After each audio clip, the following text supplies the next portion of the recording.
4 بچے ہیں رابعہ اور خامسہ میں. رابعہ میں 4 بچے. آپ تمام حضرات سے گزارش ہے کہ لیں 2 بچے. اپنا مائک بند کر لیں. پھر بھی قابلیت ہے. جب ضرورت ہو تبھی بات کریں. ایک بچہ آیا ہے جس کا امتحان لینے کے لیے کہتے ہیں سر صاحب، وہ تو کچھ نہیں جانتا ہے.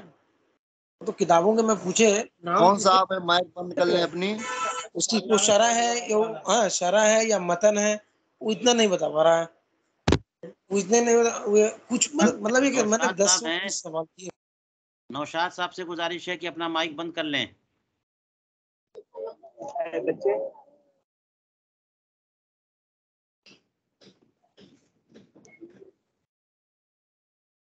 چلیے آپ تمام حضرات کو اسکرین پہ کتاب نظر آ رہی ہے؟ جی حضور. جی حضرت. بسم اللہ الرحمن الرحیم نحمده ونصلی ونسلم علی رسولہ الکریم اما بعد. علامہ شامی کا حاشیہ ان کے خود اپنے منظوم کلام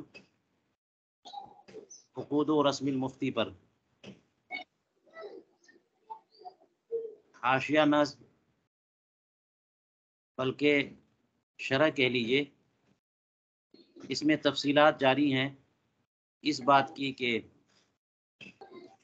مفتی اور عامل دونوں کے لیے لازم ہے کہ وہ قول پر ہی فتویٰ دیں اور اسی پر عمل کریں اور مرجوع کو نظر انداز کر دیں. تو اس تعلق سے اب یہ بات آئی کہ ترجیح دے گا کون، کس کو کہیں گے راجح.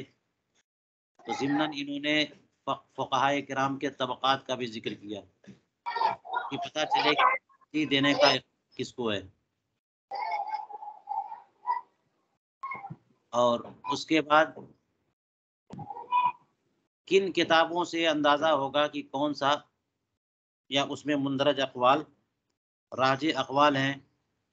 تو ان کی تفصیل بتانے کے بجائے کہنا یہ چاہ رہے ہیں کہ کچھ کتابیں ایسی ہو سکتی ہیں کہ جن میں مستند اور راجح اقوال کے علاوہ غیر راجح اور مرجوع اقوال بھی شامل کر لیے گئے ہیں. لہذا ایسی کتابوں سے بلا ماخذ کے معلوم کیے فتویٰ دینا درست نہیں ہے. چلیے فرماتے ہیں کہ وفی آخر الفتاوی الخیریہ، فتاوی خیریہ کے آخر میں یہ لکھا ہے کہ ولا شک ان معرفت راجح المختلف فی من مرجوحہ ومراتبہ قوة وضعفا هو نہایت اعمال المشمرین فی تحصیل العلم. شک نہیں ہے کہ کسی بھی مختلف فی مسئلے میں، یعنی جس میں اختلاف پڑ گیا ہو، اور اختلاف تو تبھی ہوگا نا جب کہ 2 قول آ جائیں، کوئی کہے جائز کوئی کہے ناجائز.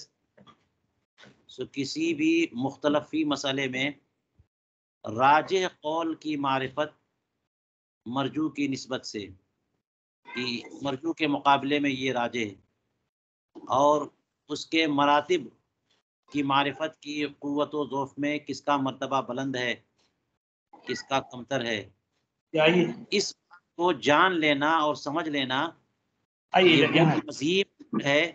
یہ علم کی تحصیل میں جو لوگ کمر بستہ ہوتے ہیں ان کی آرزوؤں، امیدوں اور توقعات کی یہ انتہا ہوتی ہے. جو ایسے تیسے لوگ ہوں گے وہ تو بس دیکھ لیں گے بھائی کوئی قول مل جائے کام چل جائے. لیکن جو اہل علم ہیں یا جو خالص طالب علم ہیں، جو علم کا شوق رکھتے ہیں، ان کی توقعات کا منتہا یہ ہوتا ہے کہ وہ لوگ راجح قول معلوم کر لیں. اقوال تو بہت مل جائیں گے لیکن کاش پتہ چل جاتا کہ راجح کون ہے اور مرجوع کون ہے. وہ نہایت اعمال المشمرین. شمر یشمر، تشمیر کا معنی یہ ہوتا ہے آستین چڑھانا، پائنچا چڑھا لینا، یعنی تیار ہو جانا. اور عمل کی جمع اعمال. فالمفروض علی المفتی والقاضی التثبت فی الجواب وعدم المجازفة فيهما خوفا من الافتراء على الله تعالى بتحریم حلال وضده. فرماتے ہیں کہ مفتی اور قاضی دونوں پر فرض ہے جواب میں تثبت، یعنی بالکل جو ہے نا وہ ایسا جواب دینا کہ اس میں جواب میں جزم ہو، یقین ہو، ثبات قدمی ہو، استحکام ہو، جماؤ ہو، ٹھہراؤ ہو، تزلزل اور تذبذب نہ ہو کہ اگر ہو سکتا ہے جائز ہو سکتا ہے ناجائز ہو، مجھے لگتا ہے ایسا ہو. یہ سب نہیں ہونا چاہیے، تثبت ہونا چاہیے جواب میں. اور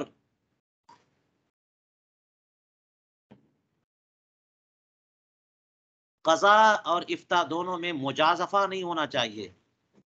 اٹکل پچو جو ہے، جو بھی سمجھ میں آیا تکا لگایا اور کہہ دیا کہ یہ لگتا ہے کہ جائز ہے تو کہہ دیا جائز ہے، لگتا ہے ناجائز ہے تو کہہ دیا ناجائز ہے. تو مجازفہ اور جزاف نہیں چلے گا، اٹکل اور پچو نہیں چلے گا.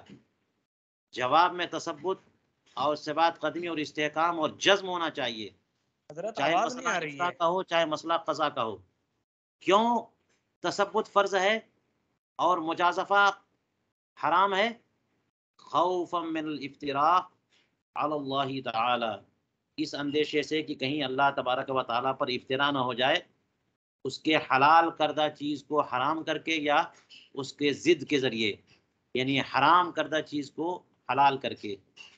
کہ آپ نے کسی نے مجازفہ کر دیا، جو دماغ میں آیا، جو زبان پہ بات آئی بول دیا، یہ جائز یہ ناجائز. تو اندیشہ تو ہے کہ ہو سکتا ہے کوئی معاملہ عند اللہ حرام ہو اور آپ اسے حلال کیے دے رہے ہو، یا حلال ہو اور اسے آپ حرام قرار دے دو. یہ تو اللہ تعالیٰ پر افتراء ہوگا نا. سائل تو آپ سے پوچھنے آ رہا ہے کہ اللہ کا حکم کیا ہے، شریعت کیا کہتی ہے، اور آپ اپنی طرف سے وہ بات کہہ دے رہے ہو جو شریعت کا قول شریعت کی طرف سے نہیں ہے. فرما رہے ہیں اس لیے فرض ہے مفتی پر تثبت، اور جب تثبت فرض ہے تو پھر اس کے بعد اسے کنفرم کرنا چاہیے پہلے کہ جو قول میں کہنے جا رہا ہوں پہلے میں تو مطمئن ہو جاؤں کہ وہ راجح قول ہے کہ نہیں ہے. اور فرماتے ہیں وَيَحْرُمُ اتِّبَاعُ الْهَوَى وَالتَّشَهِّ وَالْمَيْلُ إِلَى الْمَالِ الَّذِي هُوَ الدَّاهِيَةُ الْكُبْرَى وَالْمُصِيبَةُ الْعُظْمَى. فرماتے ہیں کہ ہوا کی اتباع حرام ہے، خواہش نفس کی اتباع افتاء میں یا قضا میں، بلکہ ہر چیز میں، خصوصاً ان دونوں چیزوں میں اتباع ہوا حرام ہے.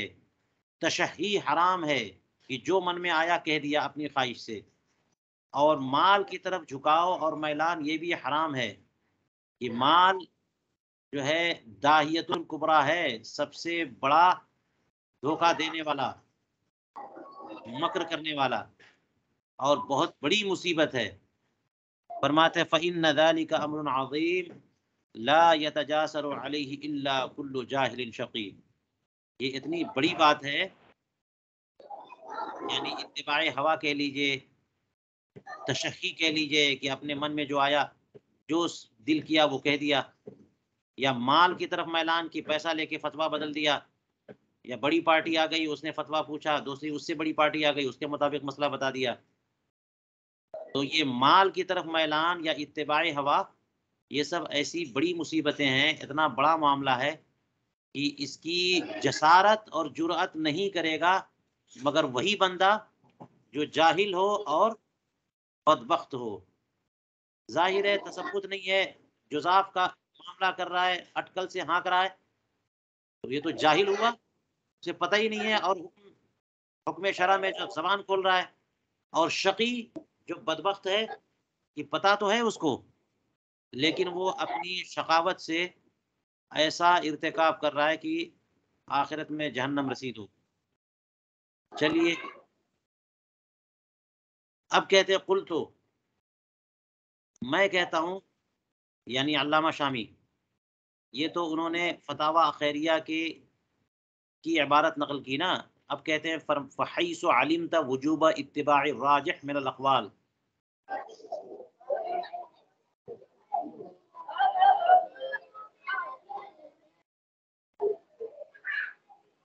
وحال المرجح له تعلم انه لا ثقة بما يفتي به اکثر اہل زماننا بمجرد مراجعة کتاب من الكتب المتأخرة خصوصا غیر المحررة كشرح النقایا للقوہستانی والدر المختار والاشباح والنظائر ونحوها. فرماتے ہیں جب یہ معلوم ہو گیا کہ اقوال میں صرف راجح قول کی ہی اتباع کرنی ہے،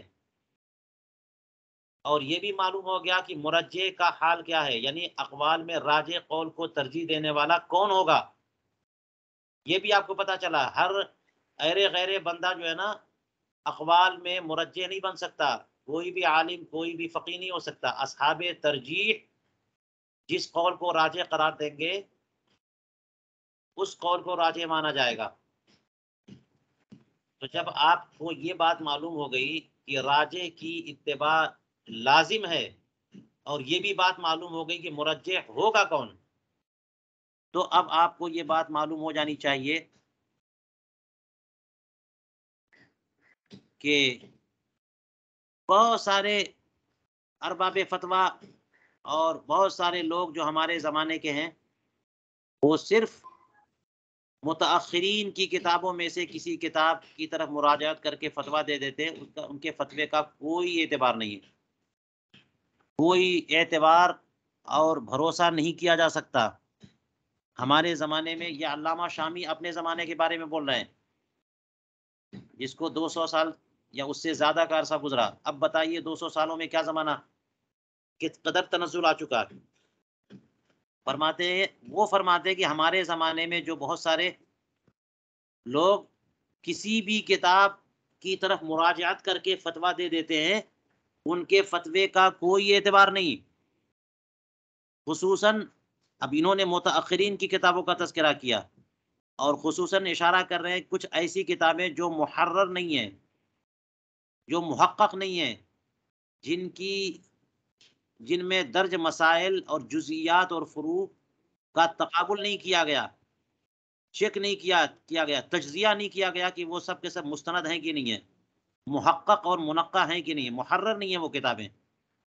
ایسی کتابوں سے نقل کر کے اور مراجعت کر کے کوئی فتویٰ لکھے گا، اس کے فتوے کا کوئی اعتبار نہیں ہے.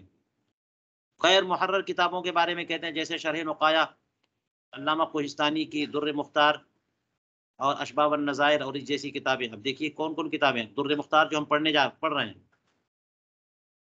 اس کے بارے میں فرمایا، اور اس لیے کہ در مختار بڑی زبردست کتاب ضرور ہے، لیکن جگہ جگہ اس میں تفصیلات کی ضرورت ہے، قیود کی بھی ضرورت ہے، کیونکہ انہوں نے تو خود کہا تھا کہ بڑی زبردست موجز ہو گئی ہے. یہ پہلے 10 جلدوں میں لکھا تھا، اس کا اختصار کیا انہوں نے، تو اختصار میں بہت زیادہ ایجاز سے کام لیا، تو کہیں کہیں مسئلہ اس طرح سے لکھ دیا گیا ہے کہ اس میں قیدوں کا اعتبار ہے، اور کسی نے مراجعت کی در مختار کی طرف اور اس سے لکھ دیا مسئلہ، حالانکہ وہ مسئلہ اس کے لیے نہیں تھا، اس میں کچھ تفصیل تھی، کچھ قیدیں تھی.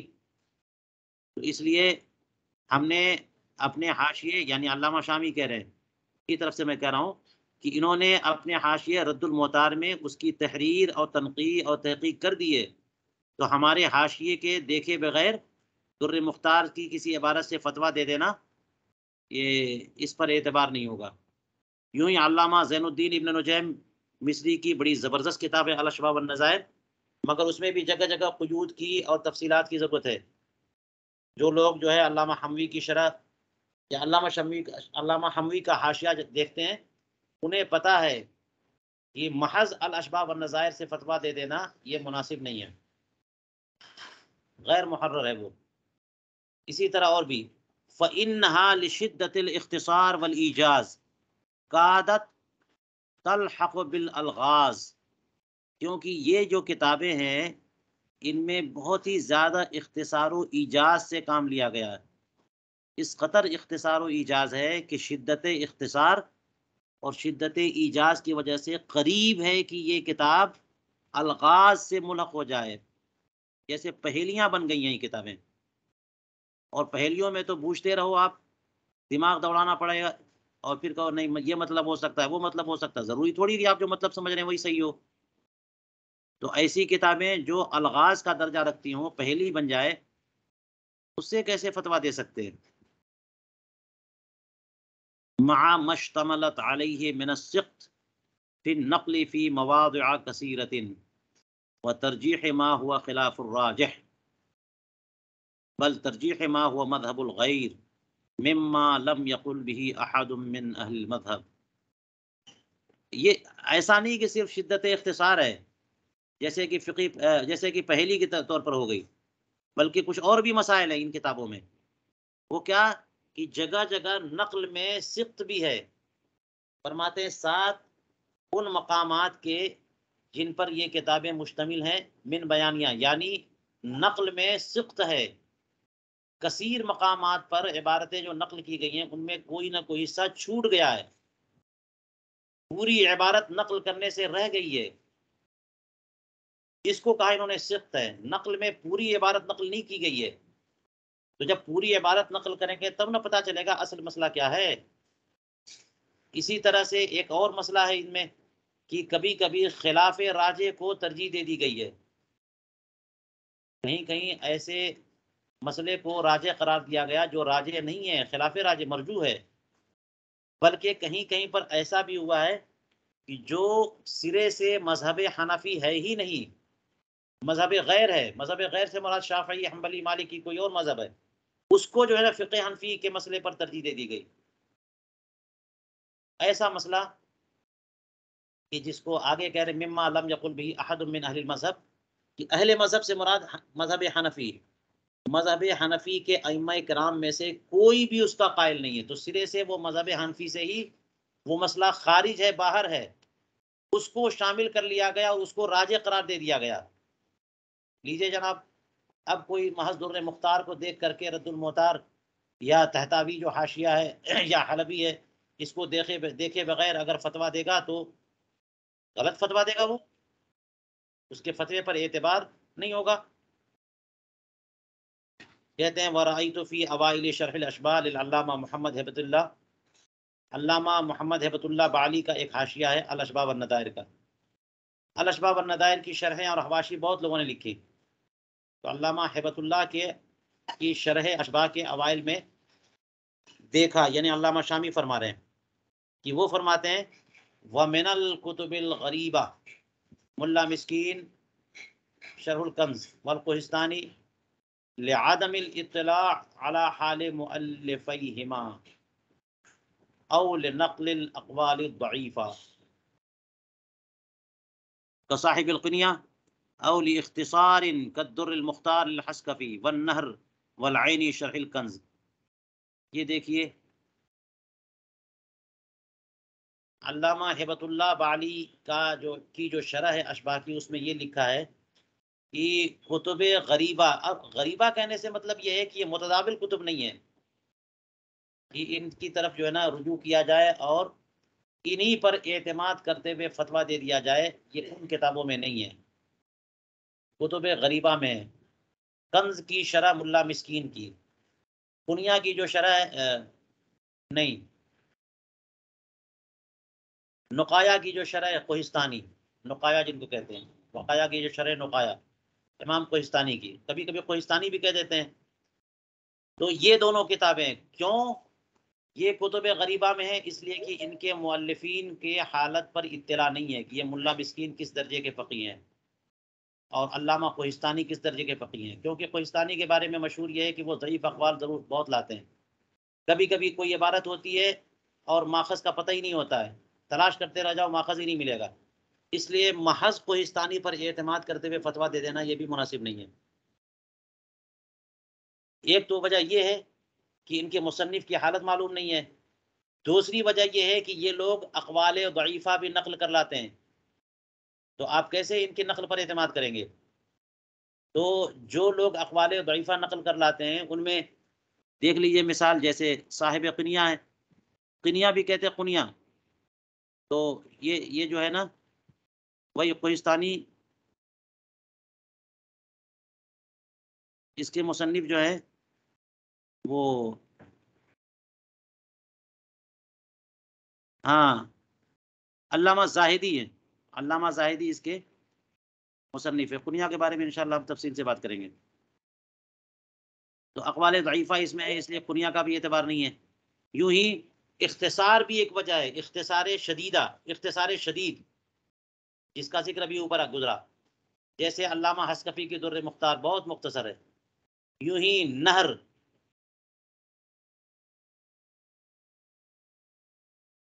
اور علامہ عینی کی ایک شرح ہے کنز الدقائق کی، وہ یہ جو علامہ عینی کی شرح کنز الدقائق کی یہ میں نے نہیں دیکھی ابھی، لیکن اس کو بھی عینی کہتے. ویسے جب لفظ عینی بولتے ہیں تو علامہ بدر الدین عینی کی جو شرح ہے بخاری شریف کی عمدۃ القاری وہ مراد ہوتی ہے، لیکن عینی شرح الکنز بھی ہے، یہ بھی بڑی مختصر ہے. فرماتے قال شیخنا صالح الجنینی انہ لا یجوز الافتاء من هذه الکتب، ان کتابوں سے فتویٰ دینا جائز نہیں ہے. علامہ شامی نے کہا کہ ہمارے شیخ صالح جنینی فرماتے ہیں کہ ان کتابوں سے فتویٰ دینا جائز نہیں ہے، الا اذا علم المنقول عنہ والاطلاع على مآخذها هكذا سمعته منه وهو علامة في الفقه مشهور والعودة عليه. یہ کیا فرما رہے ہیں کہ شیخ صالح جنینی فرماتے ہیں کہ ان کتابوں سے فتویٰ دینا ہی جائز نہیں ہے جب تک کہ منقول عنہ معلوم نہ ہو جائے کہ ان حضرات نے جو عبارت نقل کی ہے وہ کہاں سے نقل کی ہے، ماخذ پتہ چل جائے، ماخذ پر اطلاع ہو جائے. فرماتے ہیں کہ یہ جو کہا ہے یہ ان سے میں نے سنا ہے، اور وہ فقہ میں بڑے مشہور عالم دین ہیں، ذمہ داری انہی کی ہے کہ یہ انہوں نے کہا ہے کہ نہیں کہا ہے. چلیے فرماتے قلتو، علامہ شامی کہتے ہیں قلتو وقد يتفق نقل قول في نحو 20 كتابا من كتب المتأخرين ويكون القول خطأ اخطأ به اول واضع له فياتي من بعده وينقله عنه وهكذا ينقل بعضهم عن بعض. اب ابھی اس سے پہلے کہا تھا انہوں نے کہ محض کسی کتاب سے مراجعت کر کے فتویٰ لکھ دینا، مسئلہ بتا دینا، یہ اعتماد کے لیے کافی نہیں ہے، بلکہ جو اس طرح سے فتویٰ دے گا اس کے فتوے کا کوئی اعتبار نہیں ہے کہ کسی بھی کتاب میں دیکھا اور مسئلہ جھٹ لکھ دیا. اس کی ذمہ داری ہے کہ مسئلہ تب لکھے جبکہ اسے پتہ چل جائے کہ یہ قول محقق ہے، راجع قول ہے، مفتہ بہی قول ہے. جب تک یہ پتہ نہ ہو تب تک کوئی بھی قول کسی کتاب میں مل جائے اور لکھ دیا فتویٰ، یہ کافی نہیں ہے، اعتماد ہی نہیں ہو سکتا ایسے مفتی پر. تو اس کے بارے میں علامہ شامی کیا کہہ رہے ہیں، فرما رہے ہیں کہ کبھی کبھی ایسا بھی تو ہو سکتا ہے کہ کوئی قول اتفاقیہ طور پہ نقل کیا گیا تقریباً 20 کتابوں میں من کتب المتاخرین. یہ بیان تحدید نہیں ہے، بیان تکثیر کے لیے کہا کہ بہت کتابوں میں، متاخرین کی کئی کتابوں میں کوئی ایک قول جو ہے نقل کیا گیا، حالانکہ وہ قول غلط ہے. لیجئے جناب، آپ نے دیکھا کہ فلاں فقہ کی کتاب میں، فلاں فقہ کی کتاب میں ہے تو وہ صحیح تو ہوگا، حالانکہ وہ قول غلط ہے. اور کیسے وہ ان کتابوں میں آیا؟ فرماتے ہیں کہ اخطأ به اول واضع له، جس نے پہلی بار اپنی کتاب میں اسے رکھا اسی نے اس کو رکھنے میں غلطی کی ہے. اس نے کچھ اور سمجھا اور کسی کتاب سے اپنی سمجھ کے حساب سے ایک مسئلہ اپنی کتاب میں لکھ دیا. اب ان کے تلامذہ، ان کے اصحاب، ان کے بعد والے متاخرین، یہ سب جو ہے نا وہ انہی پر اعتماد کرتے ہوئے کہ انہوں نے بیان کیا ہے لہٰذا صحیح بیان کیا ہوگا، نقل کرنا شروع کر دیا. نقل در نقل ہوتے ہوتے 20-25 کتابوں میں وہ مسئلہ آ گیا، حالانکہ ان 20-25 کتابوں کا ماخذ ایک کتاب تھی، وہ ایک کتاب تھی، اور اس ایک کتاب کے مصنف نے اس مسئلے کو بیان کرنے میں خطا کیا. تو کیا خطا 20 لوگ بیان کریں گے تو خطا ثواب ہو جائے گا؟ ایسا نہیں ہو سکتا. اس لیے محض کسی کتاب سے مراجعت کر کے کوئی فتویٰ دے دینا یہ کافی نہیں ہے. ابھی جو بات چل رہی ہے وہ آپ حضرات کو حیرت میں مبتلا کرنے والی ہوگی اور پریشان کن ہوگی. ہم اصول افتاء پڑھ رہے ہیں، اس لیے ہماری اپنی سمجھ کو جھنجھوڑنا بہت ضروری ہے. ہم آپ آج تک یہ سمجھتے رہے کہ جناب بس کسی کتاب میں دیکھو فلاں کتاب میں مسئلہ مل گیا، لکھ دو مسئلہ صحیح ہے، کسی کتاب کی طرف مراجعت کرو مسئلہ صحیح ہے، لکھ دو۔ اب یہ کیا بتا رہے ہیں کہ کسی کتاب کی طرف مراجعت کر کے فتویٰ لکھنا کافی نہیں ہے، اور ہو سکتا ہے آپ سوچے کہ جناب ایک کتاب نہیں، 2 کتاب، 4 کتاب، 10 کتابیں، یہاں تو یہ کہہ رہے ہیں کہ 20 کتابوں میں بھی اگر آپ دیکھو مسئلہ اور محض اسی مراجعت کی بنیاد پہ فتویٰ لکھ دو، تب بھی ہو سکتا ہے غلط ہو۔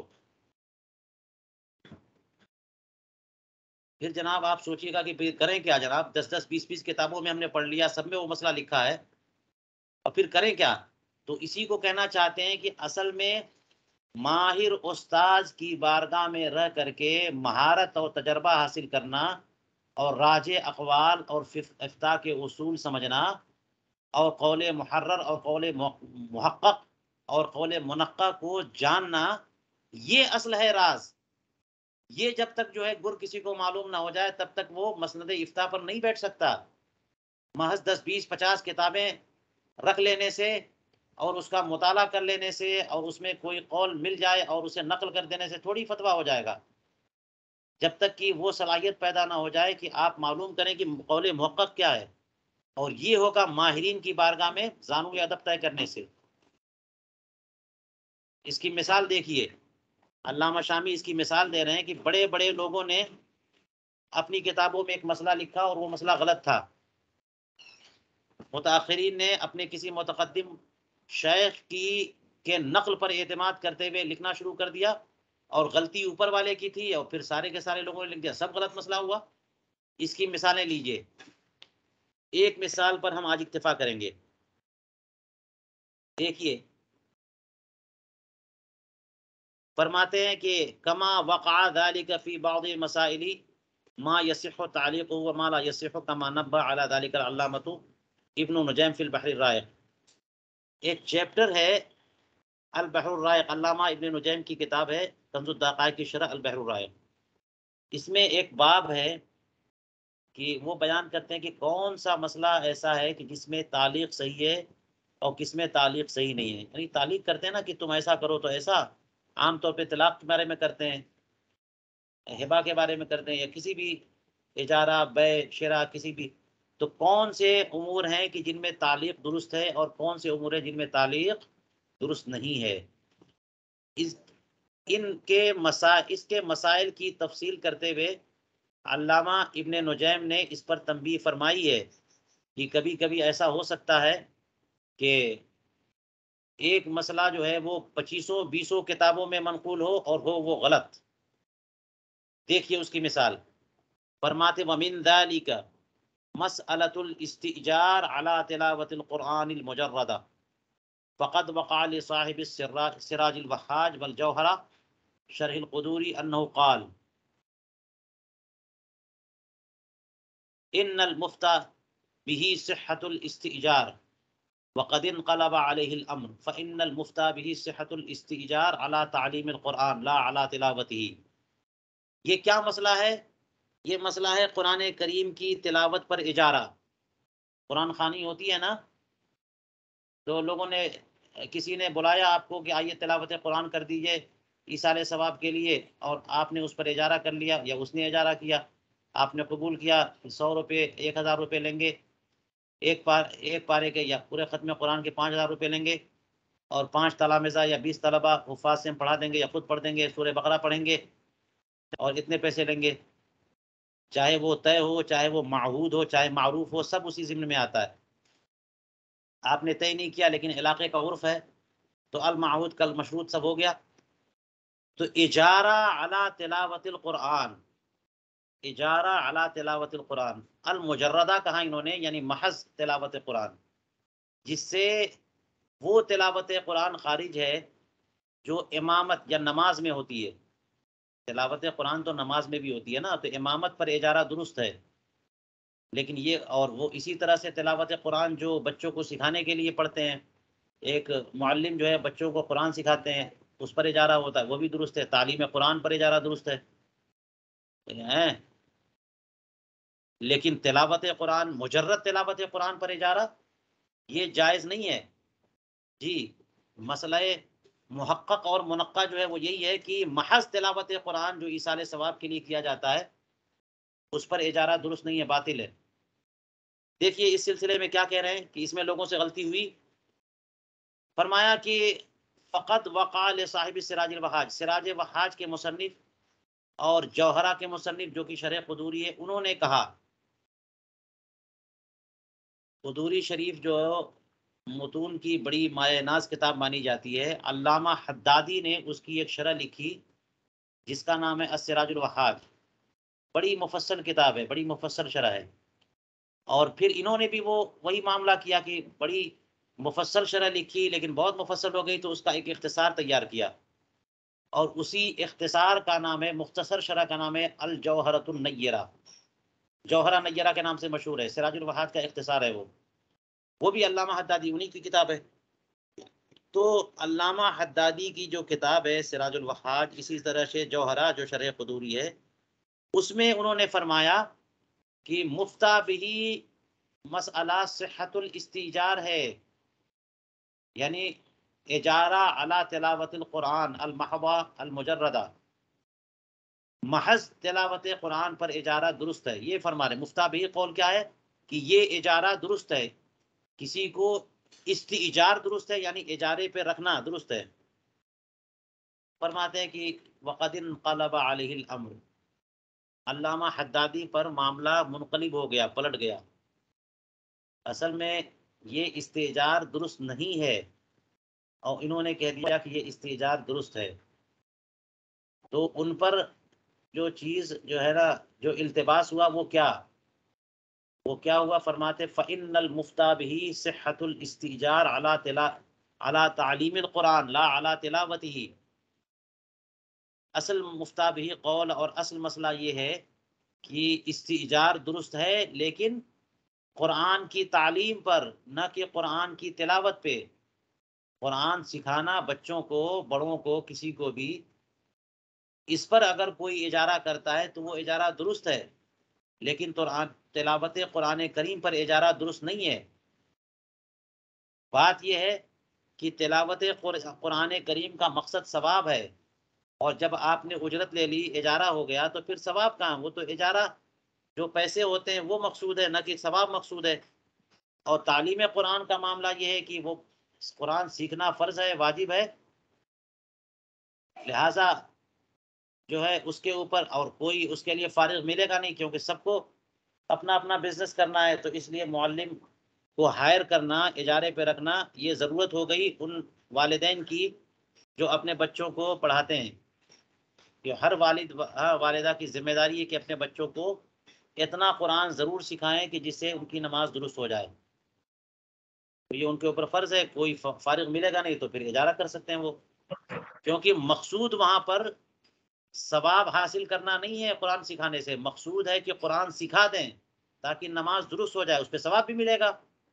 مقصود تو تعلیم قرآن ہے، تو تعلیم قرآن پر اجارہ درست ہے لیکن تلاوت قرآن پہ اجارہ درست نہیں ہے۔ ثم ان اکثر المصنفین الذین جاؤوا بعدہ، یہ معاملہ ہو گیا علامہ حدادی کا سراج الوہاج میں کہ انہوں نے تلاوت قرآن پر اجارے کو درست لکھ دیا، اور پھر وہ مصنفین جو ان کے بعد آئے ان میں سے اکثر لوگوں نے ان کی اتباع کر لی، وہ نقل ہو، اور اسی کو یوں ہی منوان نقل کر دیا، وہ خطا صریح، یہ صریح غلطی ہے۔ بلکہ کثیر لوگوں نے تو یہاں تک کہہ دیا کہ ان الفتوی علی صحت الاستئجار علی الطاعات، کہ فتویٰ جو ہے طاعات پر استئجار کی صحت پر ہے، یہ اجارہ علی الطاعات درست ہے، یہ فتویٰ ہے۔ کتنی غلط بات ہو گئی، یہ تو اصل مذہب حنفی کے خلاف ہے کہ اجارہ علی الطاعات جائز ہی نہیں ہے۔ اور انہوں نے ایک اس کی شق تھی کہ اجارہ علی تعلیم القرآن درست ہے، تو اس کو لے کر کے کہہ دیا اجارہ علی تلاوت القرآن بھی درست ہے، اور تلاوت قرآن تو عبادت ہے، ثواب مقصود ہے اس سے۔ تو اسی کو ایک فرع، اس فرع سے جو ہے نا اصل کی طرف پر استدلال کرتے ہوئے بعض لوگوں نے کہہ دیا کہ تمام عبادات پر اجارہ درست ہے، بالکل غلط بات ہے۔ اور وَيُطْلِقُونَ الْعِبارہ، یہ عبارت کو مطلق بھی کر دیا انہوں نے کہ تمام عبادت پر اجارہ جائز ہے۔ اور یہ کہنے لگے انہو مذہب المتاخرین، یہ متاخرین فقہا کا مذہب ہے، یعنی وہ جو اجارہ اللہ تعالی درست نہیں ہے وہ متقدمین کا مذہب تھا، اور متاخرین کا مذہب یہ ہے کہ اللہ تعالی اجارہ درست ہے۔ نہایت ہی غلط بات ہے یہ۔ فرماتے وبعضهم یفرع علی ذلک صحۃ الاستئجار علی الحج، اور اسی سے سیکھ کر کے بعض لوگوں نے اس پر تفریع کر دی۔ کیا تفریع کر دی؟ کہ استئجار علی الحج بھی جائز ہے۔ لیجئے جناب، حج پر بھی اجارہ جائز ہے۔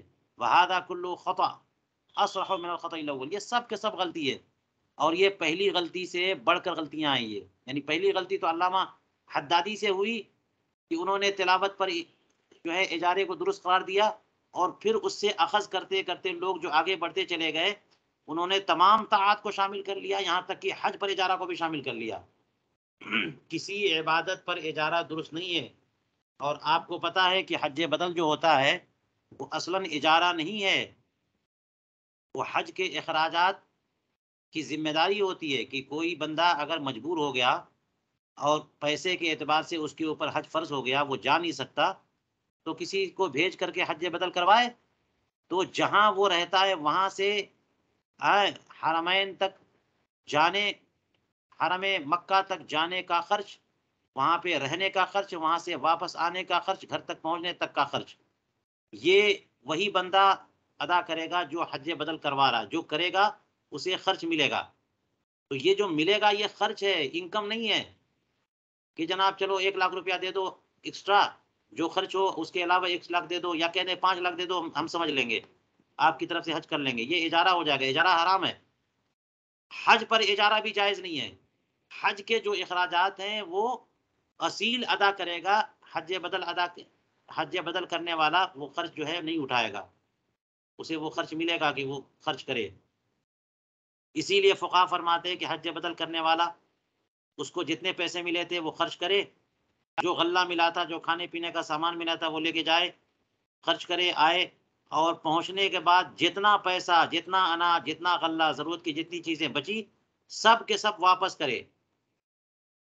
اس کا مطلب یہ ہوا کہ حج پر اجرت نہیں ہے، وہ اس کی طرف سے نیابت ہے اصل میں۔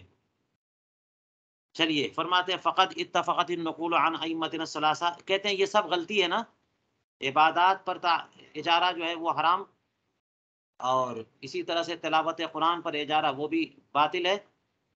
اب دیکھیے علامہ شامی اس کی تفصیل کرتے ہیں، فرماتے ہیں فقط اتفقت النقول عن ائمتنا الثلاثہ، ہمارے ائمہ ثلاثہ، امام اعظم ابو حنیفہ، امام ابو یوسف، امام محمد رضی اللہ تعالی عنہم، ان حضرات سے نقول متفقہ طور پر وارد ہوئیں، اور یہ مسئلہ نقل کیا گیا کہ ان حضرات نے فرمایا ان الاستئجار علی الطاعات باطل، طاعتوں پر اجارہ یعنی اجیر رکھنا یہ باطل ہے، یہی تو اصل مسئلہ ہے، طاعات پر اجارہ باطل ہے۔ لیکن جاء من بعدهم من المجتہدین، لیکن ان کے بعد کے جو مجتہدین آئے، الذین هم اہل التخریج والترجیح، جو ائمہ تخریج و ائمہ ترجیح ہیں، ان حضرات نے کیا کیا؟ فافتوا بصحته على تعلیم القرآن للضرورت، ان حضرات نے اجارہ کی صحت کا فتویٰ دیا تعلیم قرآن پر، یہی تو ایک چیز تھی، اصل مسئلہ تو وہی رہ گیا، اصل مسئلہ وہی ہے کہ طاعات پر اجارہ باطل ہے، لیکن ان ائمہ تخریج اور ائمہ ترجیح نے اس میں سے ایک مسئلے کو مستثنا قرار دیا، اور وہ بھی ضرورت کی بنیاد پر۔ ضرورت کیا ہے دیکھیے، فرماتے ہیں اس لیے کہ معلمین کے لیے بیت المال سے عطایا ملتے تھے، معلمین جو قرآن سے، اگر معلمین قرآن بچوں کو سکھائیں گے نہیں تو بچوں کو قرآن پڑھنا آئے گا کیسے؟ پھر ان بڑے ہوں گے تو نماز پڑھیں گے کیسے؟ وہ قرآن ضائع ہو جائے گا، اور وہ بچے ضائع ہو جائیں گے، ان کا دین و ایمان ضائع ہوگا۔ یہ ضرورت دینی ہے، ضرورت شرعی ہے، تو اس کے لیے کون اپنے آپ کو فارغ کرے گا؟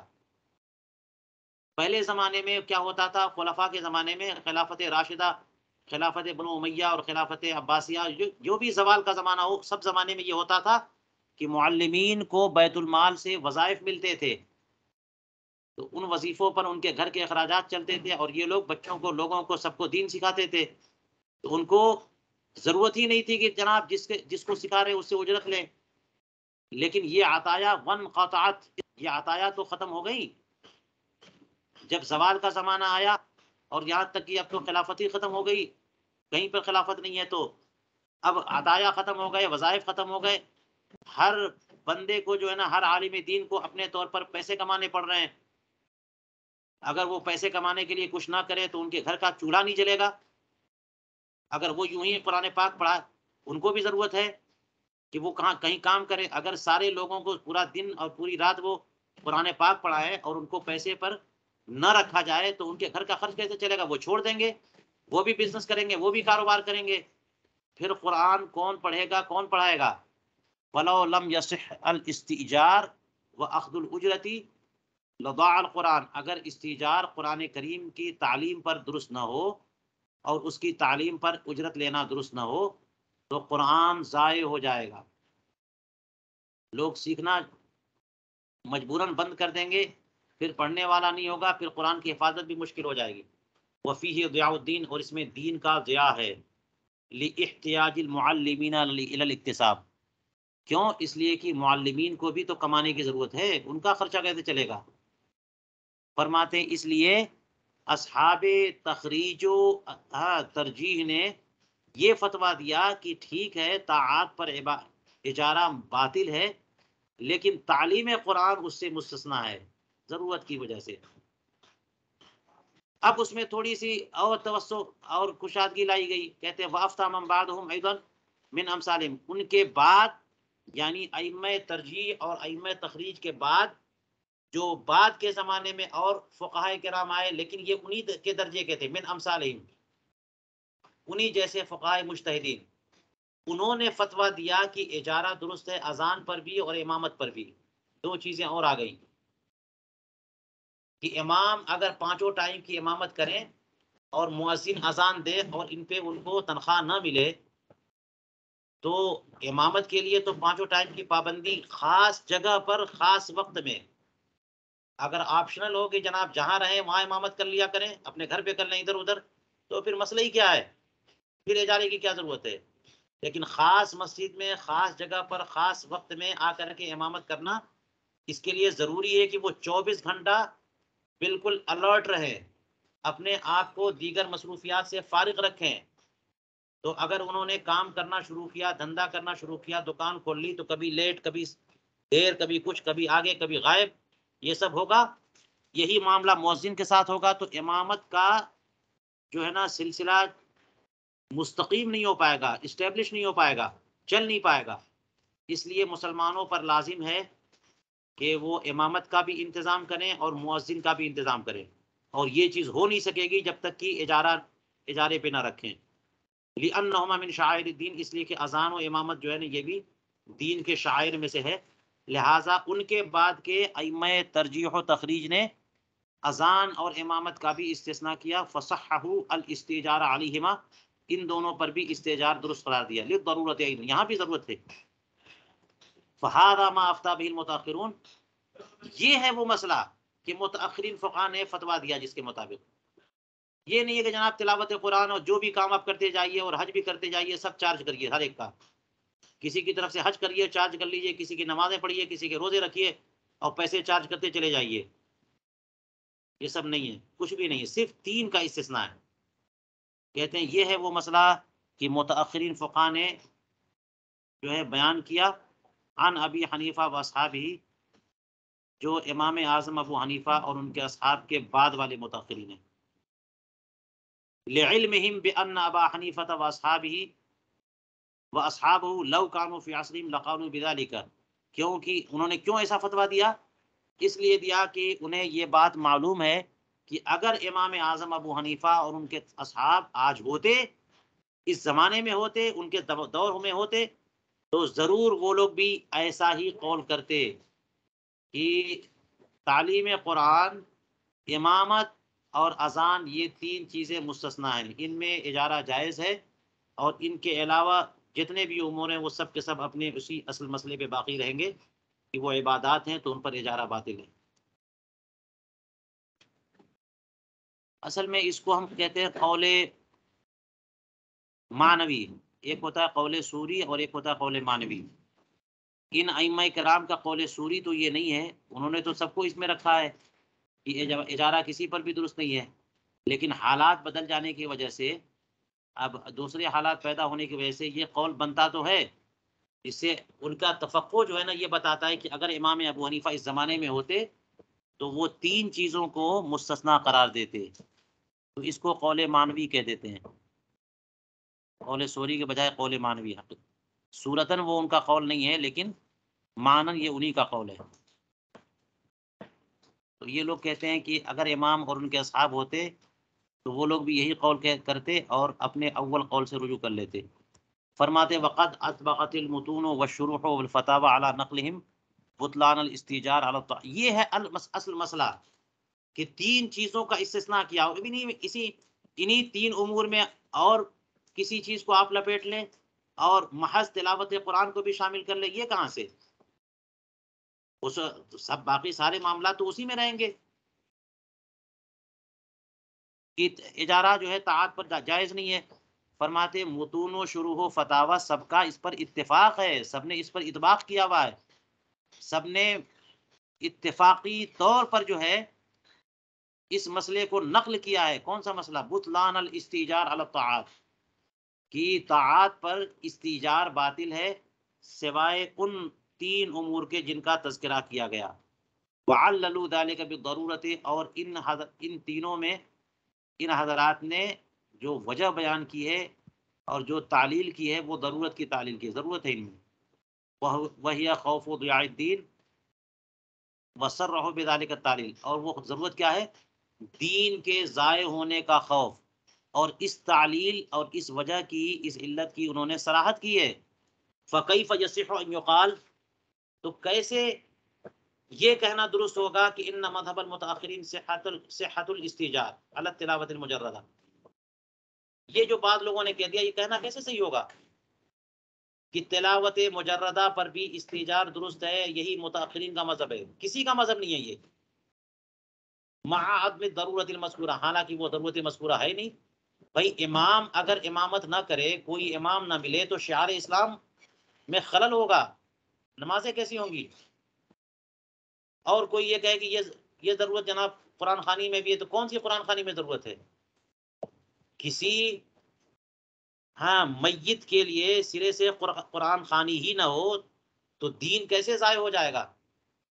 شعار اسلام میں کیا فرق پڑے گا؟ کون سی تباہی آ جائے گی؟ قرآن خوانی میں تو فائدہ ہی فائدہ ہے نا، فضیلت ہی فضیلت ہے، ثواب ہی ثواب ہے. تو اگر قرآن خوانی نہ کی جائے تو اس سے نقصان یہ ہوگا کہ اس میت کو ثواب نہیں پہنچایا گیا. تو جو بندہ جس کو قرآن پاک یاد ہے وہ سورہ اخلاص پڑھ کر کے بخش دے. جی اس میں کون سا شعار دین اور شعار اسلام ہے کہ اگر وہ نہ کیا جائے تو شعار اسلام جو ہے نا وہ متاثر ہو جائے گا؟ یہ ضرورت تو ہے نہیں یہاں پہ. فَإِنَّهُ لَوْ مَضَى الدَّهْرِ، اس لیے کہ اگر زمانے کے زمانے گزرتے چلے جائیں اور کوئی وَلَمْ يَسْتَأْجِرْ أَحَدٌ أَحَدًا عَلَى ذَلِكَ، کوئی کسی کو اجارے پہ نہ رکھے تلاوت مجردہ کے لیے، لم يحصل به ضرر، کوئی نقصان نہیں ہونے والا. آپ کو کسی کو کیا نقصان ہونے والا؟ ایسا نقصان جس کو کہتے ہیں نقصان دینی ہو، نقصان شرعی ہو. ثواب تو چاہیے ہی چاہیے، ثواب کی تو ہر ایک کو ضرورت ہے، لیکن ایسا ضرر جس ضرر کا اعتبار کر رہے ہیں، بل الضرر صار فی الاستجارہ، بلکہ ضرر تو الٹے اجارہ علی تلاوت القرآن میں ہے. حیث صار القرآن مقسما وحرفتا یتجر بها، کہ قرآن کو لوگوں نے کمائی کا ذریعہ بنا لیا اور یہ اس کو پیشہ اور صنعت اور کمائی کا ذریعہ، جسے اس کی تجارت کی جا رہی ہے. سورہ بقرہ پڑھ کر کے جناب اتنے پیسے چارج کیے جا رہے ہیں، قرآن پاک ایک پارہ پڑھا اور اتنے پیسے دو. وصار القاری منہم لا یقرؤ شیئا، اور قاری ایسے ہو گئے، پڑھنے والے ایسے ہو گئے کہ وہ کچھ بھی اللہ کے لیے نہیں پڑھیں گے، خالصۃ لوجہہ الکریم، کچھ بھی نہیں پڑھیں گے بلکہ وہ پڑھیں گے پیسے کے لیے. بل لا یقرؤ الا للاجرۃ وهو الرياء المحض، یہ محض ریاکاری، دکھاوا ہے، اور دکھاوے کا جو وبال ہے وہ پتہ ہے. تو الٹے وبال ہوا نا، نقصان تو ہوا، ثواب کہاں ملا؟ وہ ریائے محض ہے جس کو کہتے ہیں ارادت العمل لغیر اللہ تعالی، عمل اللہ تعالیٰ کے علاوہ کسی غیر کے لیے عمل کا ارادہ کرنا، کسی اور کو خوش کرنے یا کسی اور مقصد سے یا پیسہ حاصل کرنے کے لیے. تو جب اس مقصد کے لیے عمل کیا جائے گا تو ثواب آئے گا کہاں سے؟ فَمِنْ أَيْنَ يَحْصُلُ لَهُ الثَّوَابُ الَّذِي طَلَبَ الْمُسْتَأْجِرُ أَنْ يُهْدِيَهُ لِمَيِّتِهِ. ثواب آئے گا کہاں سے؟ کہ جو اجارے پہ رکھنے والا طلب کر رہا ہے کہ آپ جو ہے نا وہ ثواب ہمارے میت کو ہدیے کے طور پہ پہنچا دیجئے. آئیے قرآن پاک پڑھیے اور ہمارے مردار کو وہ ثواب ایصال کریے. ثواب اس پڑھنے والے کو ملے گا نہیں تو ایصال کریں گے کیا؟ وقد قال الامام قاضی خان، امام قاضی خان نے فرمایا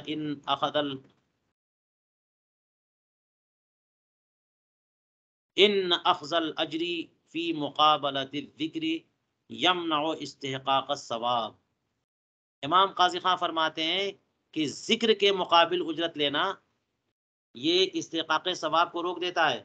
آپ ذکر کر رہے ہیں نا، اللہ اللہ کریے، تلاوت قرآن کریے، سورتیں پڑھیے، یہ سب ذکر ہے، ثواب کے لیے ہے، اور اس کے مقابلے میں آپ ثواب کے بجائے اجرت لیجئے تو ثواب کا استحقاق ختم.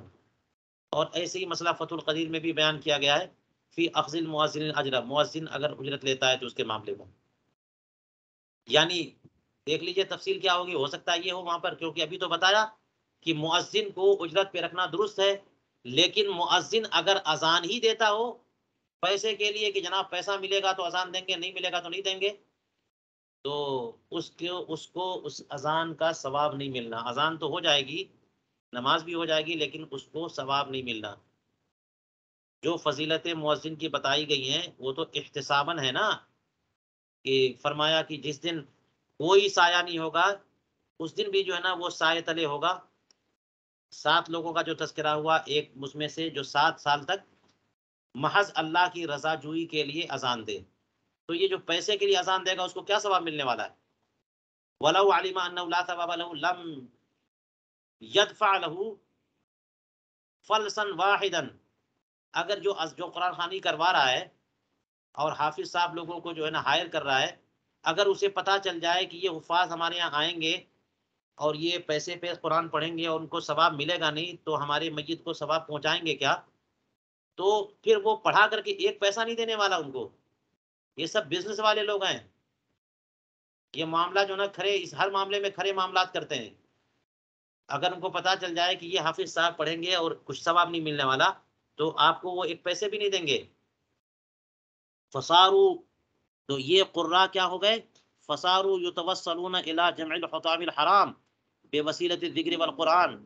تو یہ لوگ حرام پونجی، حرام مال جمع کرنے کی طرف پہنچنے لگ گئے قرآن اور ذکر کے وسیلے سے. قرآن پڑھ کر کے، درود پاک پڑھ کر کے، اللہ کا نام لے کر کے، ذکر و اوراد پڑھ کر کے وہ جو ہے پیسہ جمع کرتے ہیں، حطام دنیا جمع کرتے ہیں. وصار الناس یعتقدون ذلک من اعظم القرب. اور لوگ جو ہے نا اس کو بہت بڑی عبادت سمجھنے لگے کہ چلو پیسہ لے کر کے اجارے پہ قرآن پڑھتے رہو اور دعائیں کرتے رہو، درود شریف پڑھ کے پھونکتے رہو پیسے لے کر کے، اور بہت بڑی عبادت ہو رہی ہے. حالانکہ فرما رہے ہیں وہ ہوا من اعظم القبائح المترتبہ علی القول بصحت الاستجار. حالانکہ یہ بہت بڑی قباحت ہے، بہت بڑی برائی اور خرابی ہے جو صحت استیجار کے قول پر مرتب ہو رہی ہے. اس لیے صحت استیجار کا قول بالکل غلط ہے. ما غیر ذالک مما یترتب علی، اس کے علاوہ اور بھی مسائل اور بھی وبال ہیں جو اس پر مرتب ہیں. وہ کیا؟ من اکل اموال الایتام والجلوس فی بیوتہم علی فروشہم واقلاق النائمین بالصراخ ودق الطبول والغنا واجتماع النساء والمردان وغیر ذالک من المنکرات الفظیعہ کما اوضحت ذالک کلہ مع بسط النقول عن اہل المذہب فی رسالتی المسمى شفاء العلیل وبل الغلیل فی بطلان الوصیت بالخدمات والتحالیل. فرماتے ہیں علامہ شامی کہ صرف اتنی ہی برائیاں نہیں ہیں اس اجارہ علی تلاوت القرآن پر میں، بلکہ کہتے ہیں اور بھی ہیں. وہ کیا؟ یتیموں کے مالوں کا کھانا، کہ جب اس کا انتقال ہو گیا تو ان کے 30 سوئم میں 40ویں میں سب کو بلایا گیا، اور انہی کے مال سے جو ہے وہ قرآن خوانی ہو رہی ہے، دعوت ہو رہی ہے، حالانکہ ان کے چھوٹے چھوٹے بچے تھے تو وہ تو استحقاق ہو گیا، وہ تو یتیم کا مال ہوا، اور اس کو جناب آپ کھا رہے ہو۔ والجلوس فی بیوتہم، اور ان یتیموں کے گھروں میں ان کے فرشوں پر بیٹھنا، ان کے مال کو آپ کیسے استعمال کر سکتے؟ وہ لوگ اگر اجازت دیں گے تو یتیم کی اجازت معتبر نہیں ہے، چھوٹے بچوں کی۔ اسی طرح اور بھی وبال ہے کہ چیخ چیخ کر کے نائمین کو، سونے والوں کو جو ہے نا اضطراب میں مبتلا کرنا۔ رات میں جو ہے نا قرآن خوانی ہوگی، پھر اس کے بعد جو ہے محفل منعقد ہوگی، پھر گڑے پھاڑ پھاڑ کے تقریر کریں گے، یا اور بھی کچھ گانا بجانا یا جو بھی کریں۔ اس کا ذکر آگے بھی کیا انہوں نے، دق الطبول، وہ ڈھول بجانا، والغنا، اور گیت گانے گانا، اور چلا چلا کر کے سوتے ہوں کو جگانا، ان کو پریشان کرنا۔ اسی طرح سے عورتوں کا، اور مردان، امرد کی جمع جو ہے وہ نوخیز بچوں کا کی گیدرنگ ہو جاتی ہے، ان کا میلہ لگتا ہے، ان کا جمع ہونا، یہ سب اس میں بہت سارے فساد ہیں وغیرہ ذالک۔ ان کے علاوہ بہت سارے منکرات فضیہ ہیں جن کو میں نے تفصیل کے ساتھ ذکر کر دیا ہے ان اہل مذہب ائمہ کرام سے منقول عبارتوں کی تفصیل کے ساتھ اپنے اس رسالے میں جس کا نام میں نے رکھا ہے کیا، شفاء العلیل وبل الغلیل فی بطلان الوصیت بالختمات والتعلیل۔ علامہ شامی کے زمانے میں بھی اس کا مطلب یہ مسئلہ بہت زوروں پر تھا، اور اس زمانے میں تو اور زوروں پر ہو گیا ہے۔ بعض جگہ پر تو مدارس بھی اسی مقصد کے لیے قائم کیے جاتے ہیں، حفاظ رکھے جاتے ہیں، حافظوں کو پالا جاتا ہے، یہ ختم قرآن کریں گے اور قرآن خوانیاں ہوں گی، اس پر چارج کریں گے، یہ سب جائز نہیں ہے۔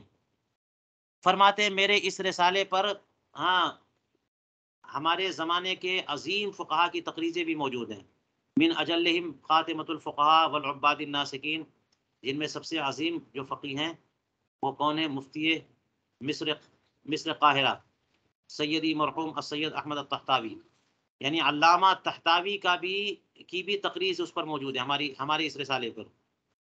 کون علامہ طحطاوی؟ جو کہ در مختار پر ایک عظیم حاشیہ لکھ چکے ہیں، صاحب الحاشیۃ الفائقہ علی الدر المختار رحمہ اللہ۔ چلیے یہیں پر ہم اپنا درس روکتے ہیں۔